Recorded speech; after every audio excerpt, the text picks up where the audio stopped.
Olá, alunos, tudo bem com vocês? Vamos para a aula 12. Agora vamos ver a aula de potencial elétrico, tá? Bom, esse conceito de potencial elétrico ele é muito importante na parte de eletricidade. Ele é usado em diversos tipos de equipamentos eletrônicos e uma das aplicações bem interessantes é o microscópio eletrônico, né, que foi desenvolvido no começo do século XX por Ernest Uruska e Max Knoll, tá? Basicamente, ele é um microscópio que, em vez de usar luz, usa elétrons, e aí, em vez das lentes convencionais de vidro, eles conseguem manipular, então, através de campos elétricos e magnéticos. Então, para você fazer o feixe de elétrons, é usado aí potenciais elétricos bem elevados, tá? E o tema de potenciais elétricos é um tema comum para a gente, porque é corriqueiro a gente usar aí no nosso cotidiano, né? Para falar de tomadas, equipamentos elétricos, 110, 220 volts, tá? Então é uma coisa bem importante. Bom, para entender a questão do potencial elétrico, precisamos revisar aqui o tema de trabalho, né? Vocês lembram lá que a gente viu no primeiro ano? O trabalho, ele é a transformação de energia, uma forma de energia em outra. Então, por exemplo, ele é definido como a força multiplicado pelo deslocamento. Então, se eu tenho dois vetores de força e deslocamento, eu faço produto escalar entre eles, e aí eu posso calcular o trabalho multiplicando o módulo desses dois vetores vezes o cosseno do ângulo entre eles. A unidade padrão é joules no sistema internacional, e aí vocês vão lembrar que se o trabalho ele for positivo, ele vai ser motor, e se for negativo, ele vai ser resistente. Então, isso daqui trazemos da mecânica. Na parte elétrica, antes de aplicar isso, precisamos voltar a questionar a questão do campo elétrico uniforme, porque a gente vai usar ele. Então, o campo elétrico uniforme, né, ele é definido aqui como linhas igualmente espaçadas, de mesma direção e sentido, mesma magnitude em todos os pontos, como um campo elétrico uniforme. Isso daqui é importante porque nós vamos fazer bastante aplicações tecnológicas com ela. E nós podemos fazer isso aqui nas placas de um capacitor, que vai ser o tema da nossa próxima aula, né? Então, nós carregamos duas placas metálicas com cargas opostas e vai surgir aí um campo, bem no interior aqui, um campo elétrico aproximadamente uniforme, tá? E é a partir disso que a gente vai trabalhar. Bom, agora aplicando então o conceito de campo elétrico uniforme e trabalho, imagine que eu tenho um campo elétrico aqui uniforme, eu tenho uma partícula carregada aqui, ela vai sofrer uma interação com esse campo através de uma força elétrica, isso a gente viu, né? Então ela vai se movimentar através da força resultante, força elétrica. E aí o trabalho, então, para mover ela de A para B, vai ser a força elétrica vezes esse deslocamento de A para B, tá? E aí vezes o cosseno do ângulo. Só que o cosseno do ângulo entre eles é 0 graus, não é 90, tá? Desculpa, é 0 graus. E aí cosseno vai ser sempre 1. E aí a força elétrica a gente desdobra ela na carga vezes o campo e nós temos então essa expressão para o trabalho. O trabalho produzido pela força elétrica é a carga de prova que está sentindo, o campo vezes o deslocamento. E aí o detalhe que é o seguinte, nós já discutimos anteriormente sobre forças conservativas, como a força gravitacional, força elástica. Agora nós introduzimos um novo tipo de força conservativa, que é a força elétrica. E aí essas forças, elas têm um caráter peculiar, porque ela independe da trajetória, depende somente do ponto inicial e final. Então, imagine aqui nessa figura, se eu quero levar a partícula A para o ponto B, tanto faz o caminho que eu faça, o trabalho vai ser o mesmo, tá? Então, esse daqui é uma aplicação importante que nós usamos no dia a dia, né? Que o trabalho de uma força elétrica não depende da trajetória, somente do ponto inicial e final. E aí nós podemos, então, definir o potencial elétrico como uma função escalar, né? Que determina o tanto de trabalho que foi necessário para levar a partícula de A para B, dividido pela carga da partícula. Então, isso aqui vai ser uma grandeza que indica a capacidade que o campo tem para realizar trabalho, tá? E o negativo aqui ele vem porque sempre a partícula vai se mover para menores potenciais, tá? Então, novamente, se eu quero levar a partícula de A para B, quer dizer que existe aqui uma diferença de potencial, que aí lembre-se sempre dessa expressão diferença de potencial, que eu vou chamar de DDP, que aí sempre vai me dar então essa vontade da partícula se mover de um ponto a outro, tá? Se eu não tiver um ΔV for nulo, eu não tenho trabalho realizado, tá certo? Então essa DDP vai ser então o negativo do trabalho dividido pela carga da partícula, tá bom? E aí notem como isso daqui é diferença de dois valores, né? É natural que eu queira calibrar um potencial onde seja nulo, tá? Mas assim, o potencial nulo, ele tem relação então com a força elétrica, vai ser algum ponto no espaço onde a força vai ser nula. E como a força depende do inverso do quadrado da distância, então nós consideramos como potencial nulo, um V nulo, onde nós falamos que é o infinito, ou seja, lá no infinito, no referencial no infinito, o potencial é zero, e aí então trabalha para trazer a partícula até um ponto D, tá? Então, o potencial genérico qualquer, agora não estou falando de diferença de potencial, né?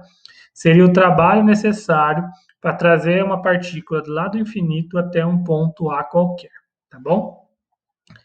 E a unidade básica disso daqui é volt, em homenagem ao Alessandro Volta, que construiu os primeiros tipos de pilhas eletrolíticas, tá? Bom, nós podemos ter potenciais variados, assim como o campo, né, de cargas de corpos extensos, como um disco, uma barra, um anel, mas nessa nossa disciplina aqui nós vamos ver basicamente de uma carga pontiforme, e aí o potencial no ponto P da carga pontiforme, né, agora veja, agora eu estou considerando a carga Q maiúsculo, que é a carga fonte, uma distância Dzinha aqui, e eu quero saber esse potencial Vp. Então, eu volto naquela definição, né, de trabalho necessário para trazer uma carga do infinito até uma distância d, tá? E aí eu abro isso, então, na definição de trabalho da força elétrica que a gente viu. A carga de prova vai se cancelar e nós vemos, então, que o potencial no ponto P ele vai depender do campo e da distância da carga fonte. E aí, se nós lembrarmos da aula anterior, abrindo esse campo elétrico, em termos da carga fonte, nós encontramos então que o potencial elétrico ele vai ser o casinho, né, que é a constante eletrostática, vezes a carga fonte dividido pela distância. Então, essa expressão do potencial elétrico produzido por uma carga pontiforme. E o que ela tem de especial? Note que ela só depende de D, ela não depende de D ao quadrado, tá? Lembre lá que a força elétrica, o campo de uma carga pontiforme, depende do inverso do quadrado de distância. O potencial não, ele decai somente com 1 sobre D, tá? Ou seja, ele decai mais lentamente do que o campo e a força, tá bom? E aí notem também que se eu tiver um sistema discreto de partículas, né, 5 ou 10 partículas assim no espaço, eu queira saber o potencial resultante num ponto do espaço, né? Eu simplesmente faço uma soma algébrica aqui, de acordo com o princípio de superposição, tá? E aí outra coisa, notem que, como nós vimos aqui, né, o potencial de uma carga pontiforme depende somente da distância d, e aí nós podemos fazer toda uma esfera tridimensional onde o potencial é igual. E aí a gente então fazemos a definição de superfícies equipotenciais, ou seja, são superfícies onde o potencial é o mesmo, tá? Então, são sempre esferas assim concêntricas que cada esfera vai ter um valor de potencial diferente.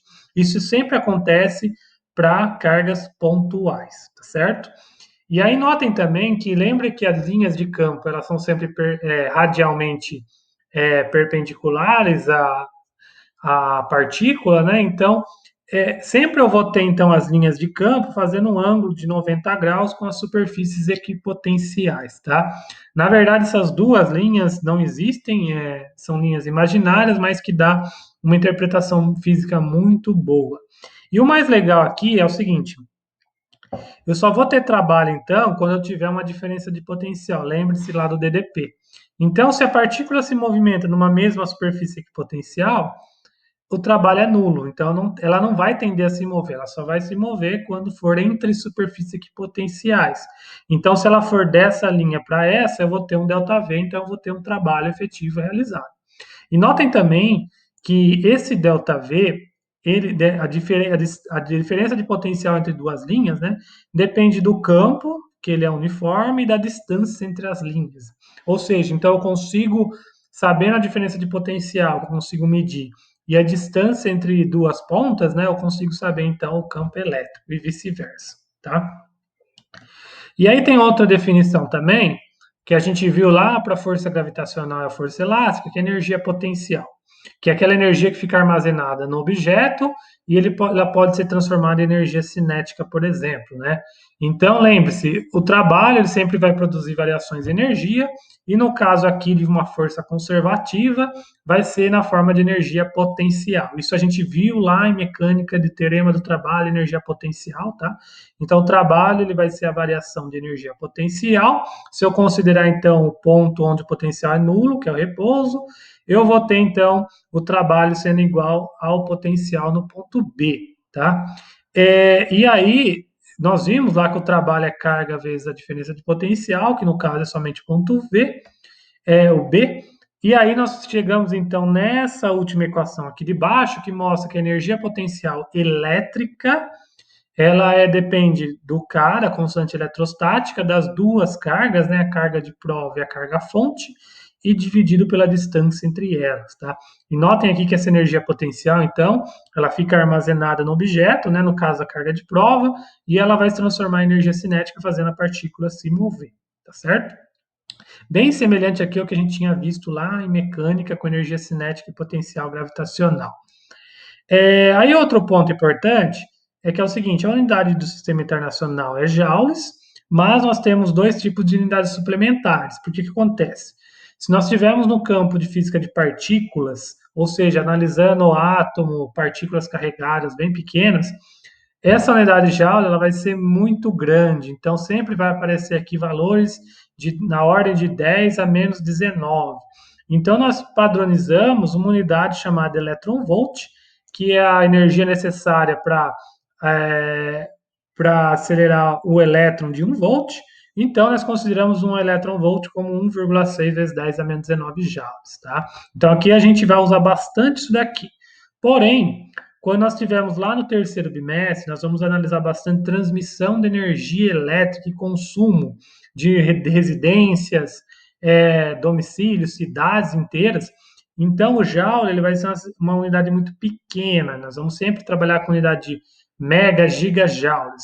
Então, nós vamos adicionar também, usar bastante o quilowatt-horas, tá? Que é 1 kW consumido em 1 hora. Então, isso aí equivale a 3,6 vezes 10 a sexta joules, tá?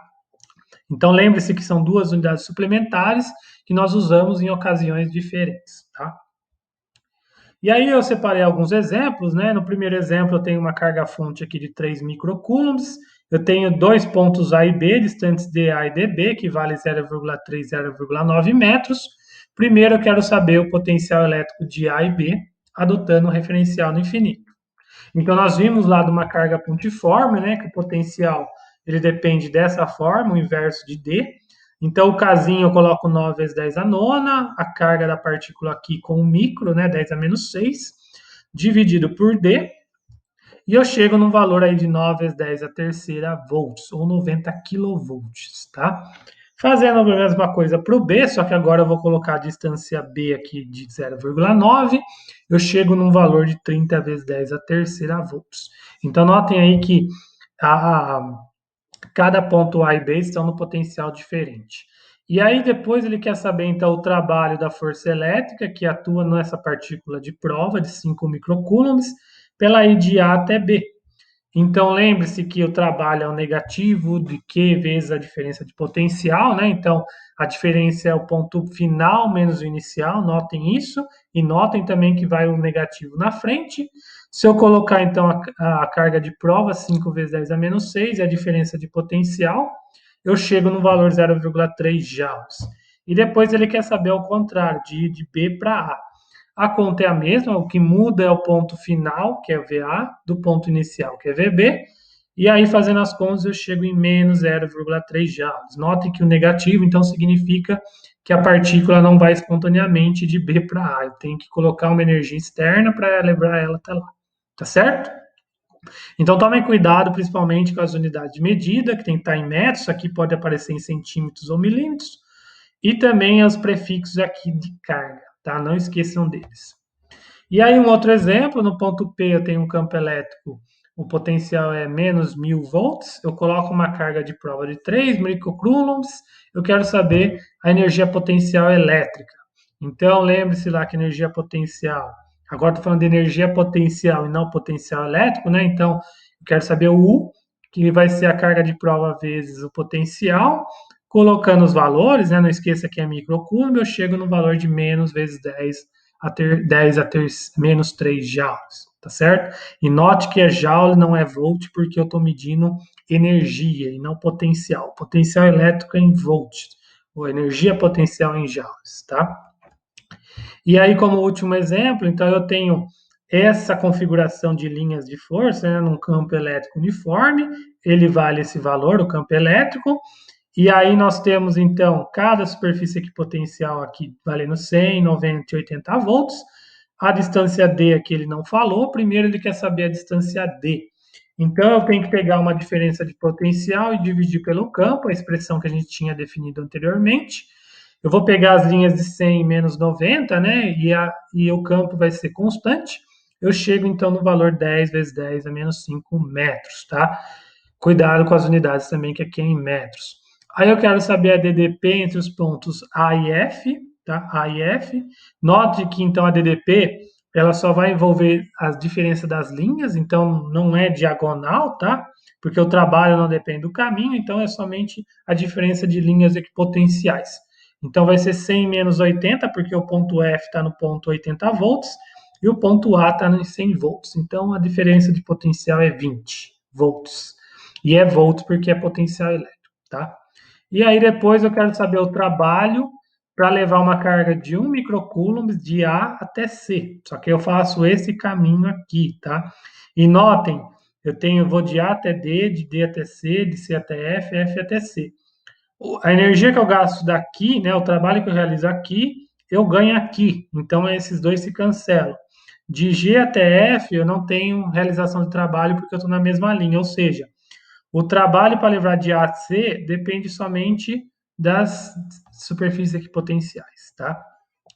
Então, vai ser menos a carga de prova, o potencial de VC menos o potencial de VA, tá? É o ponto final menos inicial. E aí, colocando os valores, lembre-se que a carga de prova vale 10 a menos 6 coulombs, eu chego aí no valor de 10 vezes 10 a menos 6 joules, tá? Então, cuidado aí com os sinais, as unidades de medida e os prefixos, tá certo? E aí, depois ele quer saber a energia potencial de uma carga colocada no ponto B, e aí eu só preciso saber a carga de prova, então, e o potencial no ponto B, que é 100 volts, e aí, fazendo as contas, eu chego, então, de 10 a menos 3 joules. Notem que tanto o trabalho quanto a energia potencial são dados em joules, porque são unidades de energia, tá bom? Pessoal, então era isso, espero que tenham entendido. Obrigado, até a próxima.